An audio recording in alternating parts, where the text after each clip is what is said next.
こんばんは。先輩ジャパニーズカフェへようこそ。鶏先輩です。うさぴょむです。今日もよろしくお願いします。今日は神社とお寺のお参りの日本語をやります。それ、ずっと聞きたかったやつです。作法の話は意外と日本人同士でも曖昧なんですよ。そうなんですか。私だけかと思ってました。違います。今日は言葉と一緒に順番も整理しましょう。その前に前回の復習です。何の回でしたか？自炊と台所の回です。キーフレーズは手際がいいでした。よく覚えてますね。段取りと手つきがいいという意味でした。あれから切る前に材料を全部並べるようになりました。上達してます。今日の話も実は順番の話が中心です。まず日本人がいつ神社に行くか。一番多いのは初詣です。お正月のあれですね。人がすごく多い映像を見ました。いい質問です。有名なところは身動きが取れないくらい混みます。あと、受験の前にお参りする話も聞いたことがあります。合格祈願ですね。あと安産祈願、厄除け、七五三。一気に知らない単語が来ました。全部後で出てきます。今日は一つずつ場所と一緒に覚えましょう。場所と一緒にというのは、入り口から順に歩きます。鳥居、参道、手水舎、拝殿。なるほど。実際に歩く順番で覚えられるの、助かります。そうです。それと今日は最初に一つだけ約束させてください。約束ですか？作法は細かいところが神社によって違います。絶対の正解はありません。じゃあ何を覚えればいいんですか？基本の形とそれを表す言葉です。あとは境内の案内に従えば大丈夫。はい、案内書いてあるんですね。最近は英語も併記されています。読めればまず失敗しません。では最初の質問です。神社とお寺、違いはわかりますか？正直あまり自信がありません。どちらも古い建物くらいで。はい、いい正直さです。神社は神道、お寺は仏教。信仰が別です。信仰という言葉が出ましたね。はい、信じて敬う気持ちという意味の少し硬い語です。確かに、見た目で見分ける方法はありますか？一番早いのは入り口です。鳥居があれば神社、山門があればお寺。鳥居って赤い門みたいなやつですか？そうです。ただ赤とは限りません。石も木も色のないものもあります。そうなんですか。赤いイメージが強すぎました。もう一つ、音でもわかります。鐘が鳴っていたらまずお寺です。大晦日に鳴らすやつですね。108回のあれです。あれは仏教の行事なので神社ではなりません。行事という言葉も出ましたね。決まった時期にやることを行事と言います。学校行事、年中行事。でも、正直に言うと、どうぞ。多くの日本人は両方に行きますよね。矛盾しないんですか？その通り、鋭いです。長い間、神と仏を一緒に祀ってきた歴史があるんです。混ざっていた時期があるんですね。はい。だから今も初詣は神社、お葬式はお寺が普通に共存します。ですよね。それ、外から見ると不思議です。でしょうね。信仰というより、暮らしの習慣に近いのかもしれません。その言い方、しっくりきます。もちろん真剣に信じている人もいます。そこは人によります。では歩き始めましょう。まず鳥居です。あれは何だと思いますか？メモします。門ですよね。ただ、扉がありません。そうなんです。そこが大事です。閉めるための門ではなく、境目を示す印なんです。境目。何と何の境目ですか？外の世界と神様の領域です。ここから先が神域という合図。なるほど。だからくぐるときに何かするんですね。はい、立ち止まって軽く一礼します。頭を下げる、あれです。一礼というのは1階のお辞儀ですか？鋭いです。そうです。礼はお辞儀の固い言い方、一礼、深く一礼と使います。会社でも聞きます。同じ語です。それと、帽子をかぶっていたら、取るのが丁寧とされます。わかりました。知らずにかぶったままの人、多そうです。多いです。でも、怒られることはまずありません。気づいた人がやる形です。そこ、安心しました。帰る時も、鳥居を出てから振り返って一礼する人がいます。気も帰りもですか？お邪魔しましたという気持ちですね。お宅を出る時と同じです。はい、その説明すごくわかりやすいです。大きな神社だと鳥居が2つも3つもあります。全部でやる必要はありません。そこは緩いんですね。一番外側で1回で十分だと思います。形より気持ちが先ですから。鳥居をくぐりました。ここから拝殿まで続く道を参道と言います。へえ、参る道と書くんですか？そうです。マイルは行くの謙譲語でもあります。お参りのサイン。ビジネスでも使いますよね。使います。ただいま参りますとか。同じ語が神社にも生きています。はい。で、参道は普通に歩けばいいんですか？いい質問です。ここに有名な作法があります。真ん中を避けて歩くというものです。真ん中、通っちゃいけないんですか？いけないではありません。真ん中は神様の通る道とされているんです。だから開けておく。はい、この真ん中を正中と言います。正しい真ん中と書きます。助かります。初めて聞きました。左右どちらを歩くとかありますか？神社によって案内が違います。書いてあればそれに従うのが確実です。また出ました。案内に従う。今日の通奏低音です。それから道を横切る時のやり方もあります。そうですか。反対側に行きたいとき、ありますよね。真ん中で拝殿の方を向いて一礼してから横切ります。それだけ。急に所作が上級者っぽいです。所作、いい語を使いましたね。体の動かし方、振る舞いのことです。ふむ、覚えます。所作が美しいとか言いますか？そうです。言います。褒め言葉としてかなり格の高い部類です。参道の途中に水のある小さな建物があります。手水舎です。へえ、読み方が難しいです。手水舎。長寿屋と読む神社もあります。どちらでも通じます。ここで何をするんですか？手と口を清めます。お参りの前に身を清めるという段取りです。なるほど。清める。洗うとは違うんですか？違います。汚れを落とすのが洗う。心身を整えるのが清めるです。では、順番を教えてください。まず右手で柄杓を取ります。水を汲んで左手を洗います。はい、柄杓。長い柄のついた入れ物ですね。はい、そうです。次に柄杓を左手に持ち替えて右手を洗います。持ち替える。左右が入れ替わるんですね。はい、もう一度右手に持ち替えて左の手のひらに水を受けます。その水で、口ですか？口をすすぎます。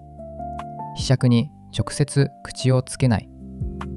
ここが一番の注意点です。知りませんでした。危なかったです。飲むのかと思ってました。その通り、飲みません。口をすすいだら、水は足元の石の上に静かに出します。水を溜めてあるところに戻さないということですか？その通りです。最後にもう一度左手を清めて終わりです。いいですね。全部いっぱいの水でやるんですか？それが理想とされています。慣れないうちは多少こぼしても平気です。この前行った神社、柄杓がありませんでした。そうなんです。増えましたね。竹の筒から水が流れているだけのところ、そうなんですか。あれ、どうすればいいのかわかりませんでした。流れる水で両手を清めるだけで十分です。口は省いて構いません。省く、飛ばすと同じ意味ですか？近いです。手間を省く、説明を省く、硬い場面でよく使います。どうして釈をやめたんですか？衛生上の配慮です。多くの人が同じものに触れますから。配慮という言葉が優しいですね。相手のことを考えて手を打つという意味です。日本語でとても大事な語です。ですよね。職場でも聞きます。ご配慮ありがとうございますとか。鋭いです。まさにその使い方です。作法も実は時代で変わります。変わっていいんですね。変わってきました。昔は川で身を清めたそうです。それが手水になった。川に入るのは大変です。それが簡単になって今の手水舎というわけです。つながってるんですね、歴史が。だから形が少し違っても慌てなくていいんです。気が楽になりました。周りを見て真似をする。それで区割りは合っています。さっきから清めるが何度も出てきます。そうです。今日の裏テーマです。日本の作法は清めるから始まる型が多いんです。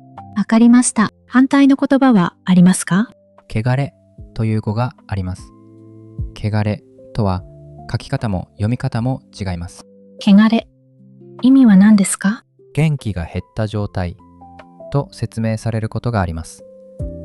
気が枯れるとはい。汚いという意味ではないんですね。違います。そこを誤解すると結構失礼な話になってしまいます。気をつけます。その汚れを水で流すのが水ぎです。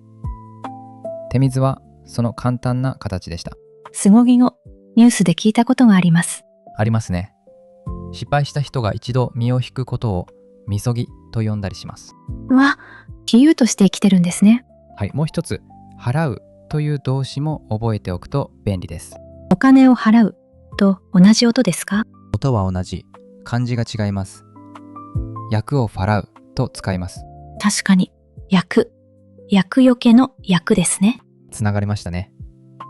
悪いこと、災難という意味です。単語は線になってきました。その感覚が出れば、あとは早いです。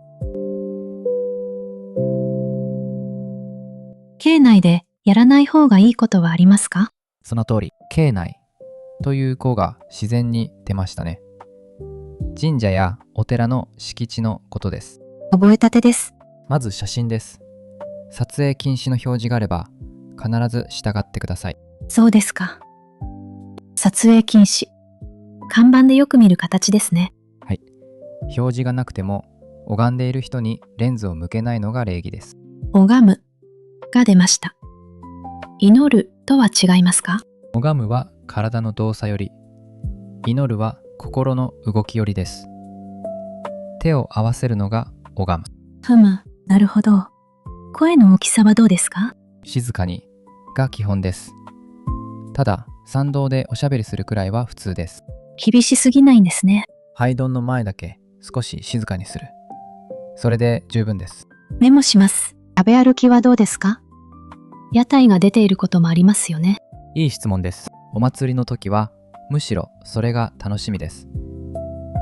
ゴミを持ち帰れば問題ありません。服装はどうですか？普段着で大丈夫ですか？大丈夫です。ただ、正式なご祈祷を受ける時だけは少し改まった服で。なるほど。ご祈祷。初めて聞きました。神職の方に名前を読み上げて祈ってもらう正式な形です。予約するところも多いです。普通のお参りとは別なんですね。別です。今日は普通のお参りの話を続けましょう。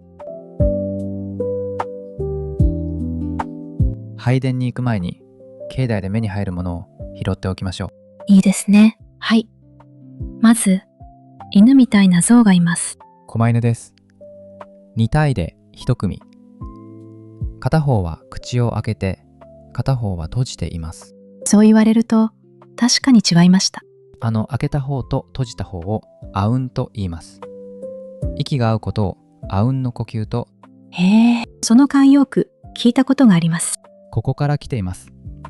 次に太い縄が張ってあるのを見ませんでしたか？見ました。白い紙がぶら下がってました。はい、しめ縄です。あれも境目の印。ここから先は神聖な場所という意味です。また境目です。神社は境目だらけです。大きな木に巻いてあることもあります。はい。木にも神様がいるんですか？そう考えられてきました。そういう木を御神木と呼びます。触ってもいいんですか？触らないでくださいと書いてあるところが増えました。木が弱るからです。助かります。そこも案内に従うですね。その通り。あと、小さなおやっちょがいくつも並んでいることがあります。神社の中にまた神社があるみたいでした。その理解で合っています。全部回る必要はありません。気になったところだけで。さっきからお参りと参拝が両方出てきます。そうなんです。いいところです。ここでマイルの仲間を整理しましょお願いします。う。まず、お参り。一番柔らかくて日常の言い方です。へえ、お参りに行くと言えばいいんですね。それで完璧です。神社にもお寺にもお墓にも使えます。参拝はどう違いますか？固い言い方です。案内板や記事など書き言葉でよく見ます。なるほど。参拝物という言葉も見ました。お参りする人のことです。参拝者の皆様へという掲示は定番です。モーデルというのもありましたね。一番古風です。今は初詣のように熟語の中で生きています。はい。初めてモーデルで初詣。その通りです。単独で舞い出るというとかなり文語的に響きます。会話では使わない方がいいですか？無理に使わなくていいです。読んでわかれば十分です。知りませんでした。読める語と使う語を分けるんですね。鋭いです。上級者の考え方です。全部使おうとするとかえって不自然になります。かえってが効いてますね。予想と逆になるときに使えます。今日の隠れた重要語です。拝殿の前に着きました。まず、お賽銭です。確かに、いくら入れればいいのか毎回迷います。いい質問です。決まりはありません。気持ちの表し方なので、金額は自由です。でも、5円がいいと聞きました。語呂合わせですね。5円と5円。円が同じ音になります。そうなんですか。縁。人とのつながりという意味ですか？そうです。ご縁がありますようにという願いを込めるわけです。込めるいい動詞ですね。心を込める。思いを込める。今日は何度も出てきます。他にも語呂合わせはありますか15円で十分な5円。45円で45円。遊びの範囲です。楽しいですね。逆に避ける金額はありますか？そうです。10円は遠円になるから避ける人もいます。気にしない人の方が多いです。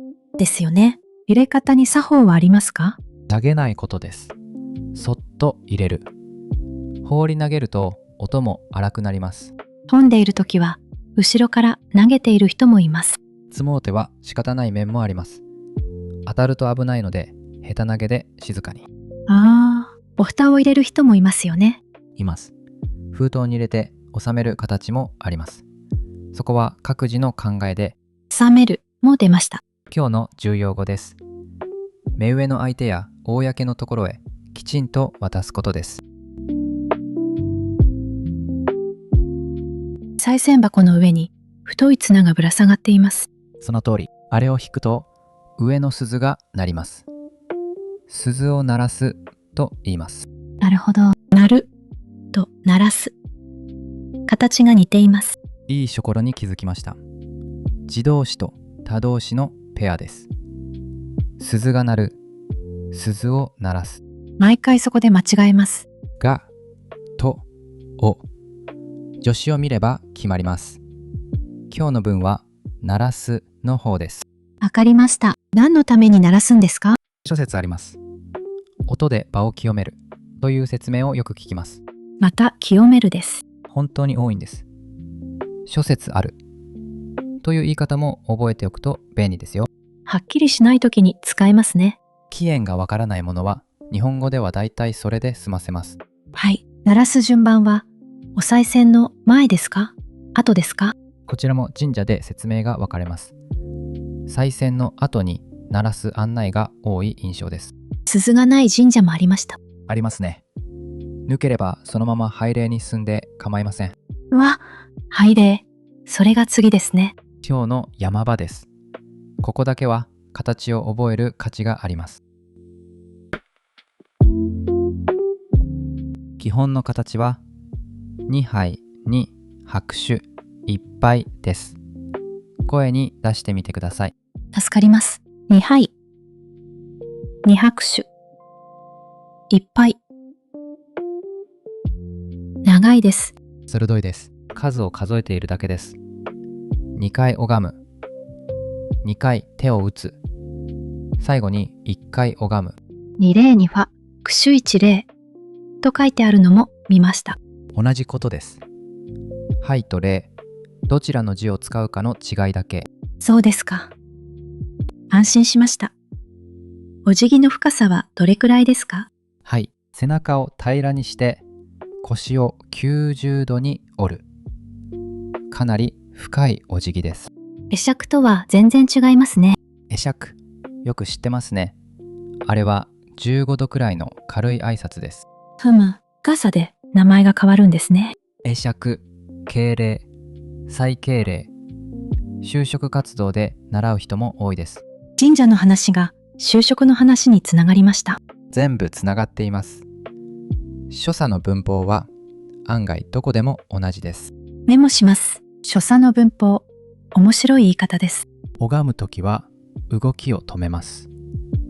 下げて、止めて、戻す。この間が大事です。急ぐと雑に見えますね。そうなんです。ゆっくりやるだけで丁寧に見えます。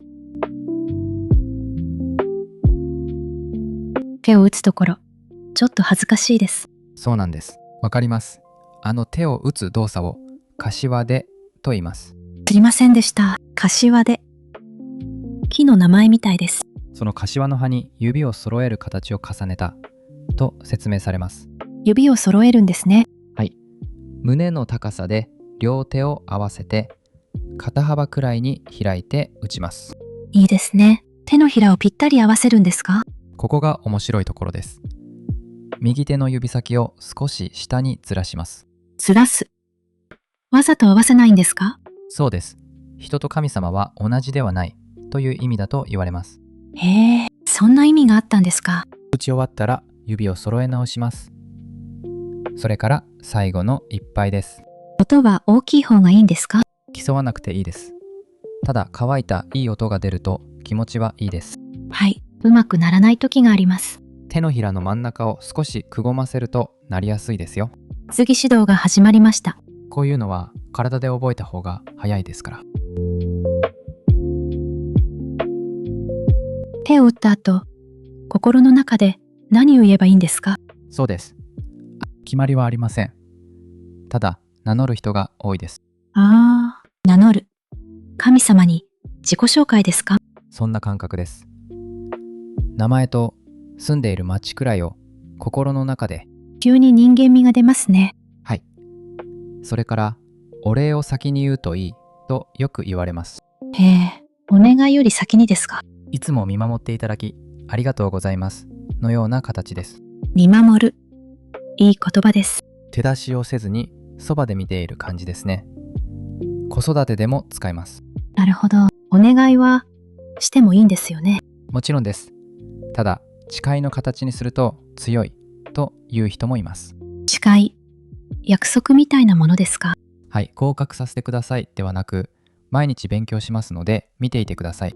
はい、自分に返ってくる言い方ですね。そこが好きだという人は多いです。信じない人もそこは納得します。時間はどれくらいかけますか？後ろに人が並んでいたら短く。混雑時は10秒ほどで十分です。ここで最初の約束を思い出してください。確かに神社によって違うでしたよね。有名な例だと拍手を4回打つ神社があります。2回じゃないんですか？その神社では4回が正式です。2は4は句首1杯と案内に書いてあります。そうなんですか。知らずに2回で終わったら失礼になりますか？いい質問です。なりません。知らなかっただけですから。気づいたら合わせれば十分です。こういう時に使えることわざ、ありますか？郷に入っては郷に従えですね。その土地のやり方に合わせるという意味です。英語のあれと同じですね。ほぼ同じです。ただ、日本語の郷は村や地域という意味の古い語です。地方に行くと作法も変わりますか？変わります。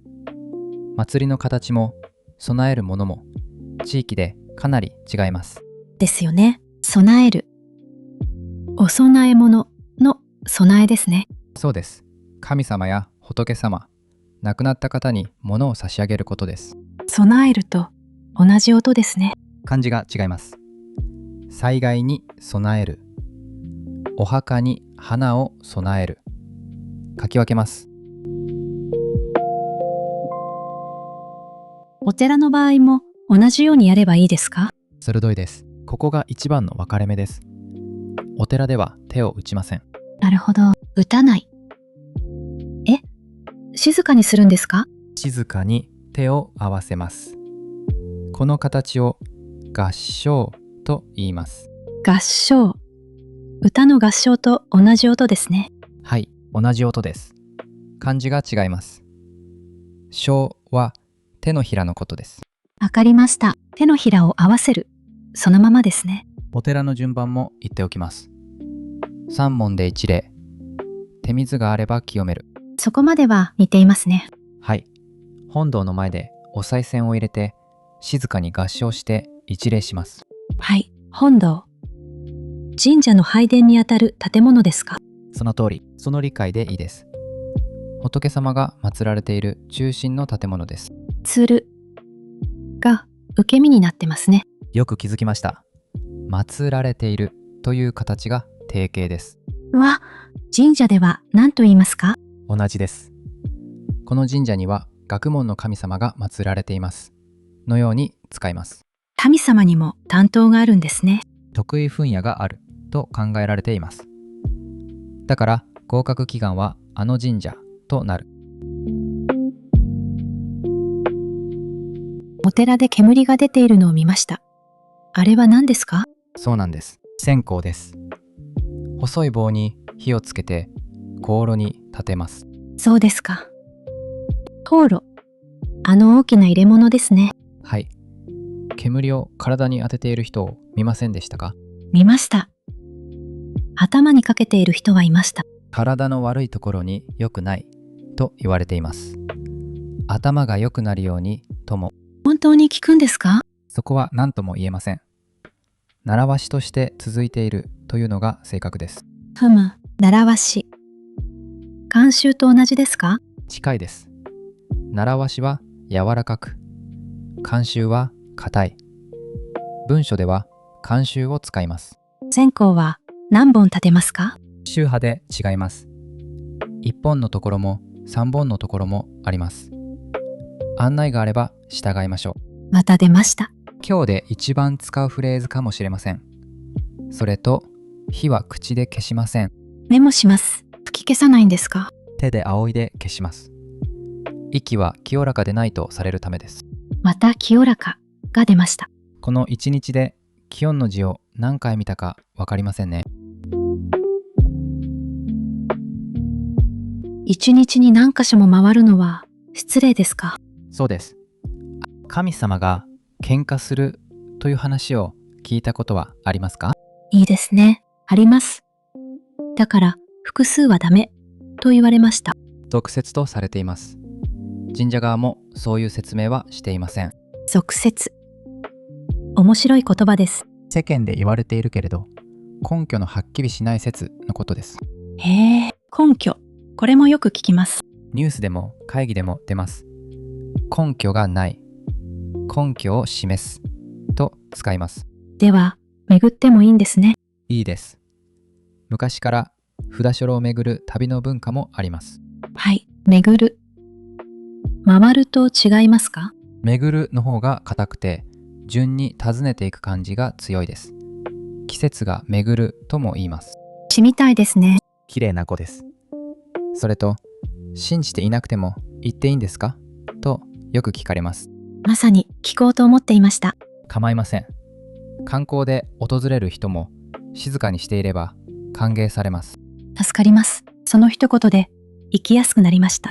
敬意さえあれば大丈夫です。それが全部の土台ですから。境内で白い服の人を見かけました。神職の方ですね。神社で働く人をまとめて神職と言います。神主さんという言い方とは違いますか？いい質問です。神主は話し言葉です。神職は書き言葉。同じ人を指します。また話し言葉と書き言葉のペアですね。この番組の定番の方です。一番偉い人は宮司と言います。へえ、宮司。読めませんでした。宮の司る人と書きます。会社で言えば代表のような立場です。赤い袴の女性も見ました。みこさんです。授与所やお祭りの手伝いをします。なるほど。正月だけの仕事とも聞きました。混む時期だけ手伝う人もいます。学生のアルバイトも珍しくありません。ご祈祷の時は何をするんですか？受付をして待って、名前を呼ばれたら中に上がります。はい、上がる。靴を脱ぐんですね。その通りです。中でノリトを読んでもらいます。長い言葉を唱えるあれです。ノリと字が難しいです。読めなくて構いません。聞いていると意外と気持ちが引き締まります。すりませんでした。引き締まる。いい表現ですね。緩んでいたものがキュッと締まる感じです。体にも心にも使えます。お参りが済みました。ここからは授与所の話です。授与所。売り場ではないんですね。はい、そこが大事です。神社では買う、売ると言わないのが普通です。じゃあ、何と言うんですか？受けると言います。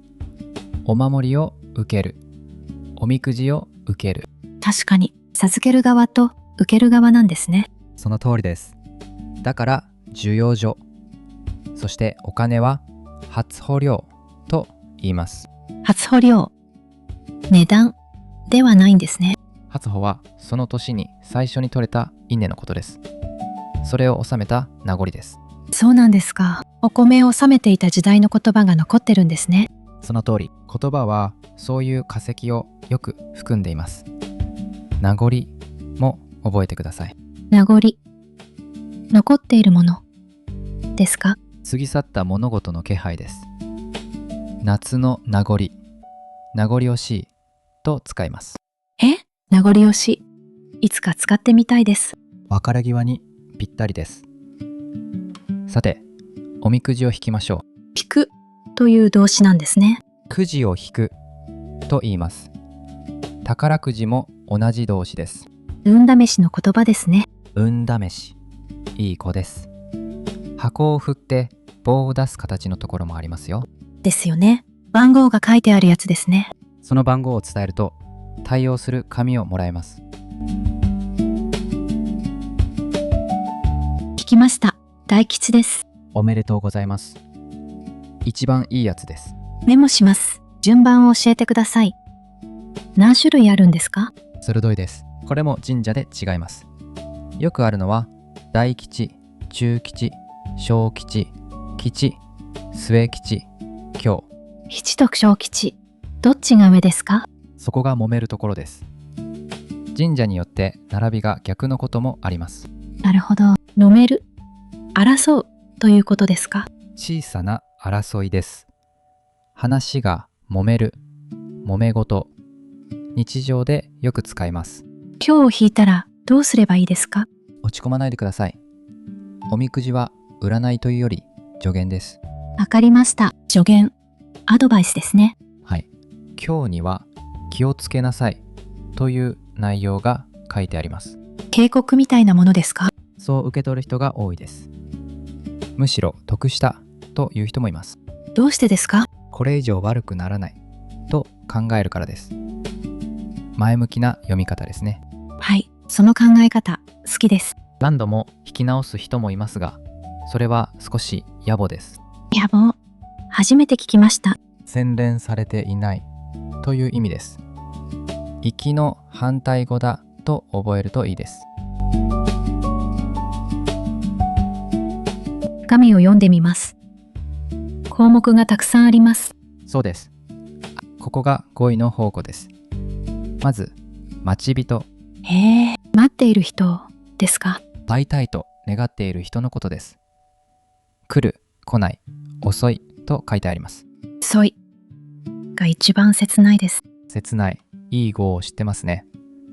次に、うせ者。はい、うせ者。落とし物ですか？なくしたものです。出る、出ないと書いてあります。古い言い方です。駅では遺失物と書いてありました。そちらは法律や行政の語です。同じものでも場所で語が変わります。助かります。他の項目も見ます。縁談とあります。この話のことです。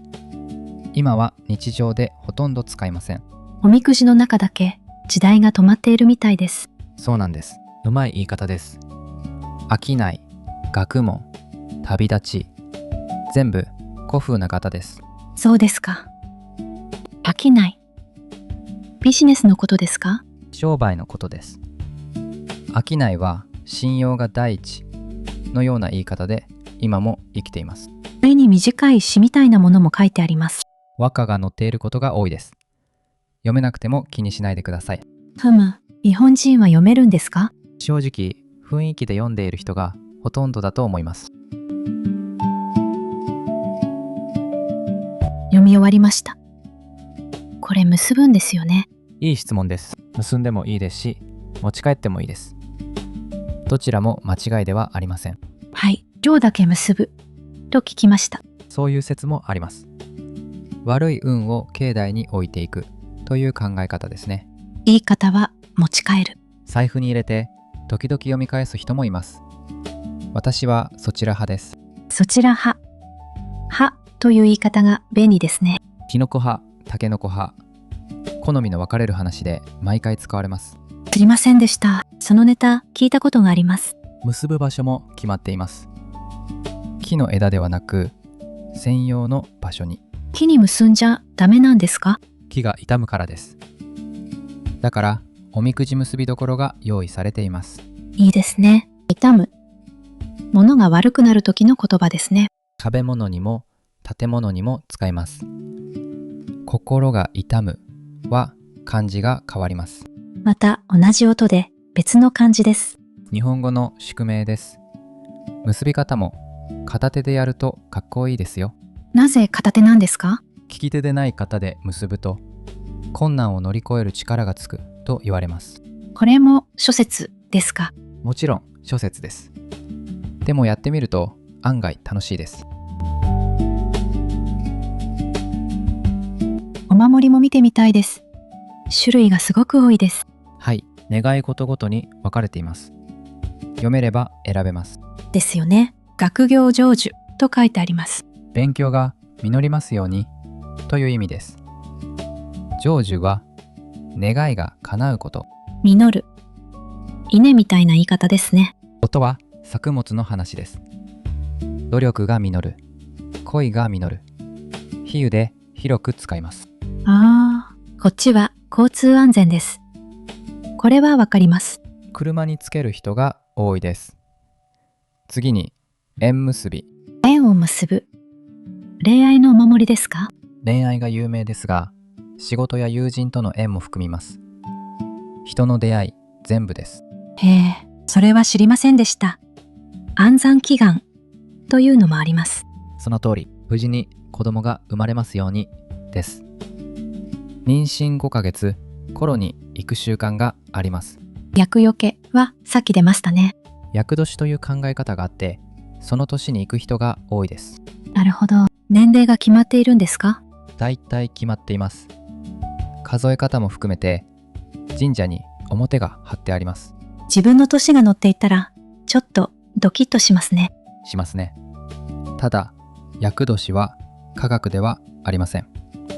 気にしすぎないでください。お守りの中身って見てもいいんですか？鋭いです。開けないのが習わしです。中は見ないものとされています。気になりますけど我慢します。どこに持てばいいかもよく聞かれます。カバンにつけている人をよく見ます。普段持ち歩くものにつけるのが自然です。大事なのは丁寧に扱うことです。確かに、使う。物の持ち方の言葉ですね。人にも使います。丁寧に扱う、雑に扱う。仕事でも重要な子です。たくさん持っていても大丈夫ですか？神様が喧嘩するという例の直説ですね。神社側は否定しています。そうなんですか。また出てきました、その説。根強いんです。ただ、増やしすぎると一つ一つが雑になります。そこは現実的な理由ですね。根強いも覚えてください。なかなか消えないという意味です。根強い人気とか言いますか？言います。悪い意味にも良い意味にも使える便利な語です。お守りはずっと持っていていいんですか？いい質問です。次の話につながれます。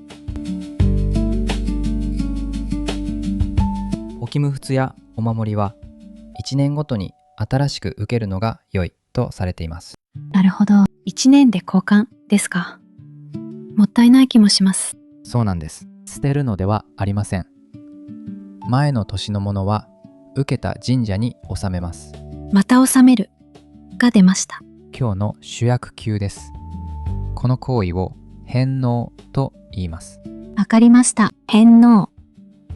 返して納めるですね。字の通りです。免許証の返納という言い方も最近よく聞きます。高齢の方の話ですね。そうです。神社では古刹入所という箱が置いてあります。古刹納書。読めませんでした。古いお札を納めるところと読めば覚えられます。お焚き上げされます。燃やすんですか？感謝を込めて火に返すという意味の行事です。お焚き上げと言います。はい。ゴミ箱に捨てちゃダメですね。気持ちの問題です。それと正月明けにどんど焼きという行事もあります。初めて聞きました。正月飾りを集めて燃やす行事です。地域によって呼び方が変わります。遠くの神社で受けた場合はどうしますか？近くの神社でも受け付けてくれるところが多いです。窓口で聞けば教えてくれます。木の板がたくさんかかっているところがありました。そうです。絵馬です。願い事を書いてかけます。絵の馬と書くんですね。昔は本物の馬を奉納していたそうです。それが板の絵になりました。助かります。奉納。納めたがまた入ってます。神様に捧げるという意味の固い語です。奉納相撲、奉納試合とも言います。スポーツでも使うんですね。神社の境内でやることがあります。さて、絵馬の書き方です。そうですか。願い事を書けばいいんですよね。はい。ここでも言い切りの形にすると強いという人がいます。合格しますように。ではなく、合格しますと書き切る。決意表明に近い形ですね。書き切る。最後まで書くですか？そうです。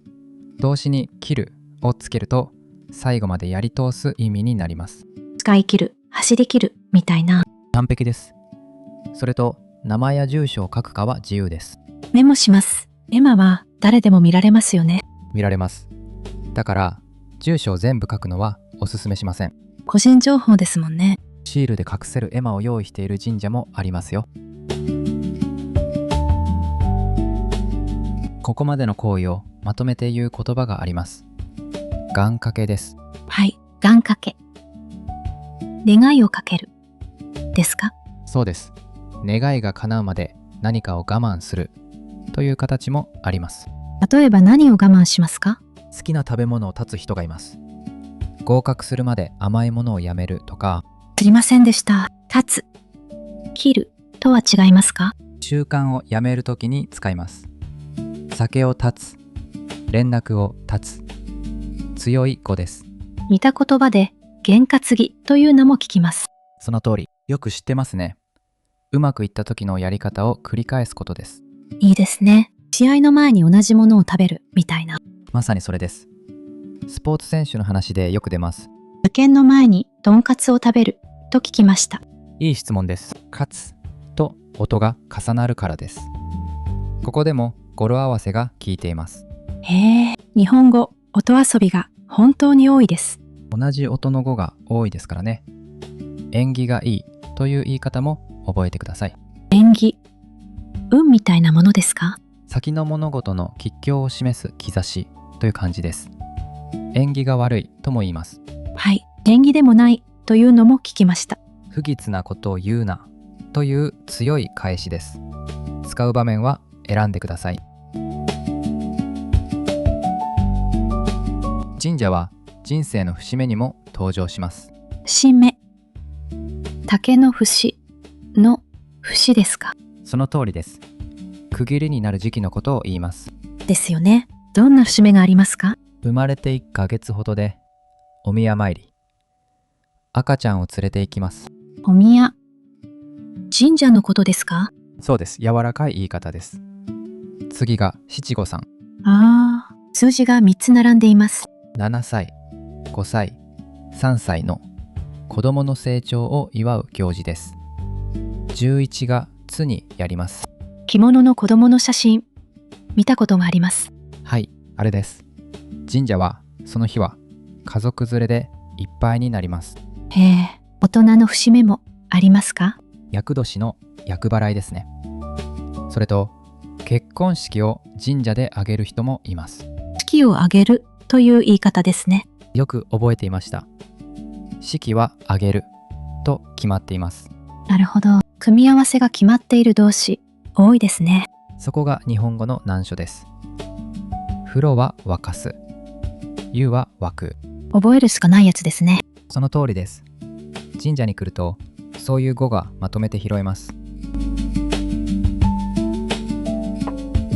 最後に御朱印を聞きたいです。すごく人気ですよね。そうなんです。ここ10年ほどで一気に広まりました。まず読み方から。わ、御朱印。朱は赤ですか？赤に近い色です。朱色と言います。鳥居の色でもあります。つながりました。石印はハンコですね。そうです。朱色の印を押してその上から筆で書いてもらいます。確かに、あの字、読めないことが多いです。崩し字ですからね。日本人も読めないことがあります。少し安心しました。何が書いてあるんですか？鋭いです。神社やお寺の名前、祀られている神仏の名前、そして参拝した日付です。そうなんですか。日付が入るのがいいですね。そこが本質です。御朱印は参拝した証なんです。証、証明の証ですね。同じ字です。訓読みで証、音読みで証明。読み分けます。もともとは何だったんですか？今日を書き写して収めた時の受け取りの書き付けだったと言われます。領収書みたいなものですか？近い発想です。やがてお経を収めなくても参拝すればもらえる形になりました。だから今も参拝が先なんですね。そこが今日の一番大事なところかもしれません。御朱印帳が必要ですよね。どこで手に入りますか？いい質問です。多くの神社やお寺の授与所にあります。文具店で買う人もいます。メモします。デザインが可愛いのが多いですよね。その神社だけの絵柄もあります。それを目当てに行く人もいます。目当て、目的と同じですか？目当ては話し言葉で少し軽いです。ケーキが目当てで行ったのように。なるほど。使いやすそうです。ノートではダメですか？御朱印帳にと決めているところが多いです。断られることもあります。断られる。少し怖い言葉です。でも丁寧に断られるだけです。恥ずかしいことではありません。わかりました。神社とお寺で帳面を分けるんですか？そうです。分ける人もいます。一冊で構わないというところがほとんどです。書き置きという言葉も見ました。あらかじめ紙に書いてあるものです。それを受けて後で貼ります。はい。その場で書かないんですか？書ける人がいない日もあります。混雑時も書き置きになります。あらかじめも便利な言葉ですね。事前にと同じ意味です。硬い場面でよく使います。実際に受ける時の日本語をやりましょう。まず、いつ行くか。はい、お参りのあてをですよね。その通りです。先に御朱印だけもらう人がいて問題になっています。昔なのに参拝していないのは変ですね。はい、その一言につきます。では、窓口で何と言うか。助かります。御朱印をください。でいいですか？通じますが、少し固くしましょう。御朱印をお願いしますが自然です。お願いしますは本当に便利ですね。日本語で一番使う依頼の形です。それから、帳面を開いて渡します。そうですか。開いて渡す。閉じたままじゃないんですね。書いてほしいページを開いておくと親切です。カバーも外しておきます。細かい気遣いですね。気遣い、いい語です。配慮より柔らかく、日常でよく使います。初保料派。いくらですか300円から500円くらいが多いです。お気持ちでと言われることもあります。ふむ、お気持ちでが一番困ります。わかります。その時は500円玉を出しておけば、まず外しません。小銭を用意しておいた方がいいですね。その通り、賽銭の分も含めて、行く前に用意しておくと慌てません。書いてもらっている間の過ごし方も少しだけ。はい、その場で待つんですか？待ちます。番号札を渡されることもあります。呼ばれるまで静かに。書いている手元は見ていてもいいんですか？そうなんです。見て構いません。ただ、写真や動画は許可を取ってからにしましょう。知りませんでした。せかすのもダメですよね。せかす、いい語です。早くしろと相手を追い立てることです。職場でよく言われます。それは大変ですね。もう一つ大事な話があります。何ですか？御朱印は集めること自体が目的ではないと注意が出ています。いいですね。スタンプラリーみたいにということですか？まさにその言葉で説明されています。数を競うものではありません。つい集めたくなる気持ちもわかります。鋭いです。わかります。楽しむのは全く問題ありません。順番の話です。へえ、お参りが先で御朱印が後。それだけです。あとは好きなだけ楽しんでください。参拝にいい時期はありますか？いつでも構いません。ただ、混む時期ははっきりしています。お正月ですね。三が日は特にすごいです。有名なところは参道に行列ができます。ああ、三が日。正月の3日間ですか？その通りです。仕事も店も止まる、日本で一番静かで一番混む3日間です。面白い言い方です。ずらしていってもいいんですか？そうです。構いません。松のうちのうちにという人もいますが、決まりではありません。へえ、松の内。また新しい言葉です。正月飾りを出しておく期間です。地域で7日までとか15日までとか、また地域差です。この番組で何度も出る言葉ですね。混雑を避けたいなら早朝が狙い目です。狙い目。いい言葉ですね。苦なタイミングや条件のことです。買い物でもよく使います。夜は入れますか？境内が開いているところも多いです。ただ、授与所は夕方で閉まります。なるほど。御朱印は昼のうちにですね。そこは計画的に。夜の境内は静かでいいものですよ。旅行先で神社に行くのもいいですよね。いい質問です。いいですね。私は旅先で必ず地元の神社に寄ります。確かに、有名じゃないところでもですか？むしろそちらです。その土地の暮らしが見えます。どういうことですか？掲示板に祭りの案内や地域の連絡が貼ってあります。生活の掲示板なんですね。日本語の練習にもなります。手書きの字を読むいい機会です。そうなんですか。手書きは本当に難しいです。難しいです。でも慣れると読めるようになります。御朱印帳が旅の記録になりますね。そこが一番の魅力かもしれません。日付とその土地の名前が残ります。写真より重みがある気がします。重み、いい語ですね。物にも言葉にも使えます。言葉に重みがあるとかそうです。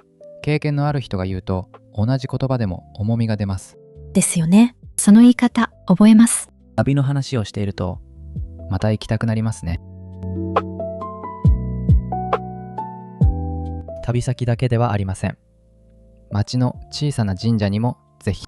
なるほど。通勤の途中に小さいのがあります。そういうところを氏神様と呼ぶことがあります。その土地を守る神様です。地元の神様ということですか？そういう理解でいいです。引っ越したら挨拶に行く人もいます。わかりました。神様にご挨拶。面白い発想ですね。近所に引っ越してきた感覚に近いです。それとお礼参りという言葉があります。お礼のお参りですか？願いが叶った後に報告とお礼をしに行くことです。はい。合格したらまた行く。そうです。お願いしっぱなしにしないという感覚ですね。しっぱなし。放っておくですか？やったまま何もしない状態です。出しっぱなし、つけっぱなし。電気つけっぱなし。よく言われます。生活感のある例ですね。ただ、お礼参りには別の意味もあります。別の意味ですか？映画などでは仕返しに行くことを指す使い方があります。皮肉な用法です。危ない言葉になりますね。文脈で判断してください。神社の話なら素直にお礼の意味です。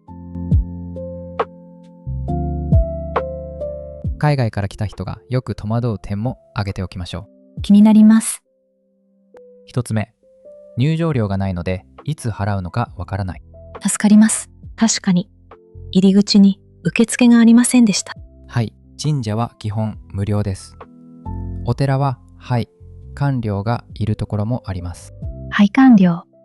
見るためのお金ですか？建物や庭を見せていただく料金です。だいたい500円前後です。そうですか。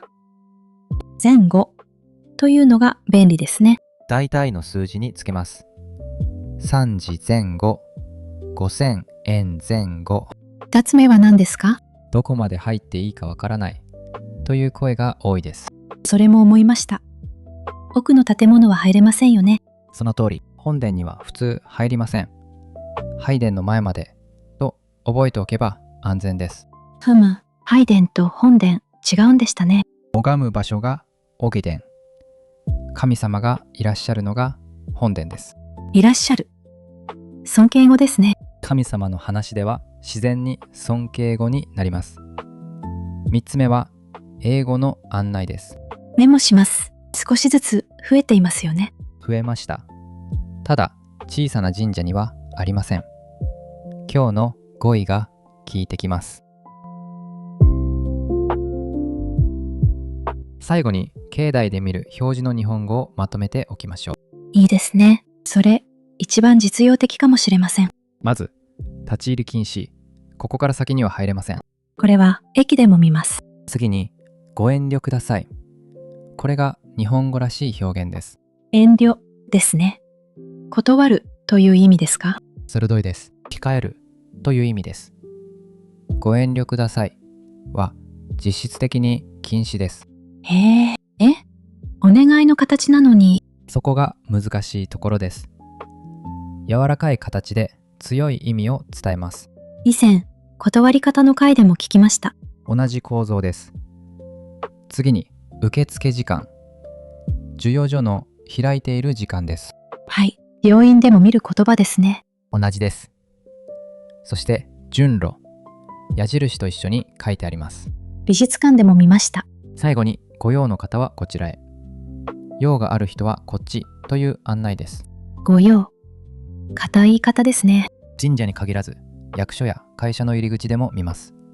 読めれば怖くありません。今日たくさん教わりました。でも正直まだ不安です。何が一番不安ですか？手順を間違えて周りに変な目で見られないか。そうです。断言します。誰も見ていません。みんな自分のことで精一杯です。なるほど。精一杯。精一杯と似ていますか？近いです。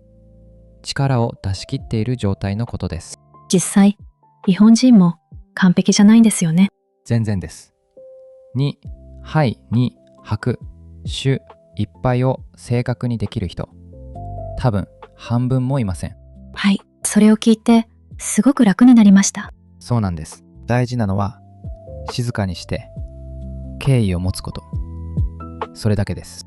形は後からついてくるという感じですか？ついてきます。3回も行けば体が覚えます。知りませんでした。3回。思ったより少ないです。手を洗って再銭を入れて2回下げて2回打ってもう1回下げる。言葉にすると意外と単純ですね。単純です。難しく考えているのは大体本人だけです。耳が痛いです。耳が痛い。いい慣用句です。今日はもう一ついい表現があります。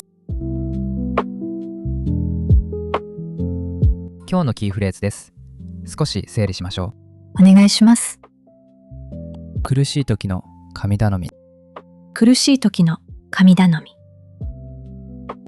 普段は信じていないのに困った時だけ神様に頼ること。それ、私です。多くの人がそうです。だからこの言葉が生き残っています。悪い意味で使うんですか？少し皮肉が入ります。ただ自分に使うとただの自重になります。例文を3つ出します。試験前だけ神社に行く。まさに苦しい時の神頼みです。わかりやすいです。2つ目、締め切り前に急に片付けを始める。あれも近いですね。それは違う気もしますが、わかります。3つ目、体調を崩して初めて健康を気にする。これも同じ形です。もう一回言ってもらえますか？苦しい時の神頼み。覚えました。でも、少し切ない言葉ですね。そうですね。だから私は苦しくない時にも行くようにしています。何もない日にですか？はい。お礼を言うだけで帰ります。その方が気持ちがいいんです。では練習しましょう。声に出して言ってみてください。はい。3、2、1。苦しい時の神頼み。言えました。いいですね。次に神社へ行ったら今日の順番を思い出してください。今日は鳥居から御朱印まで歩きました。長かったですね。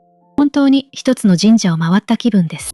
覚えることが多く見えますが、順番は一つです。清めて、拝んで、感謝する。その3つなら覚えられます。細かい違いはその場の案内に従えば大丈夫です。今日一番聞いた言葉です。それだけ大事だということです。最後まで聞いてくれてありがとうございました。ありがとうございました。次の休みに行ってみます。いってらっしゃい。感想を待っています。